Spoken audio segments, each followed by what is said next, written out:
Happy Thanksgiving, y'all.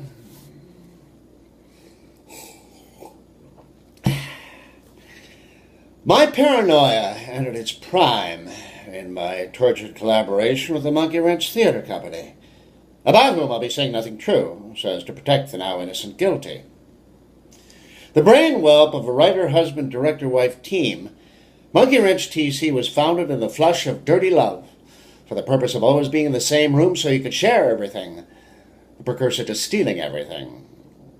Monkey Wrench did the plays of C.J. Hopkins, author of such hesitant classics as Horse Country and Texas Radio, titles in which were subsonically embedded what my spastic focus became convinced was at the heart of the company, namely, character infiltration through mind control, posing as liberationist to theatric. Like any disorganized arts organization, Monkey Wrench survived on the resentment its members directed as forces beyond existence, whose disinterest seemingly threatened the envy disguised as enviable of their great leader. Bless his bloodbath heart.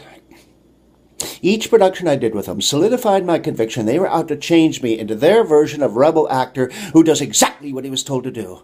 But I knew better because I was psychotic, and they were just commercially inept. In essence, they were trying to steal my soul by giving me stage time as someone else, during which they'd stare at me like I didn't know how to be someone else, which in their minds gave them a right to say what I was, which, strangely enough, wasn't what I should be, because I couldn't be someone else to the degree they were themselves. So having reduced me to a reflection of people who can't stand the way they look, they'd say, "Look!" And as I look, they'd steal my soul right off my plate, which is where a starving artist assembles his soul. Though, if he's also a schizophrenic artist, he has a backup safely stored in the bomb he plants along the border between MThat and never heard of it. They were programming me in a language that only contained 6 or 7 words, 4 of which I wasn't allowed to know, because I might use them to ask the director, why in America there's really nothing to say?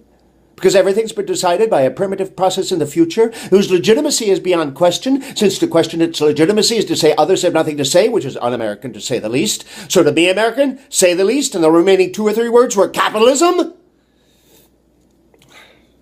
It was all part of a mid-sized plan to appear like we had no mid-sized plan, but simply wanted artistic freedom to declare freedom only for artists. Though now that there's a car by that name, those of us with shit credit must resort to artistic fuming, which is less fun and harder on the vagus nerve.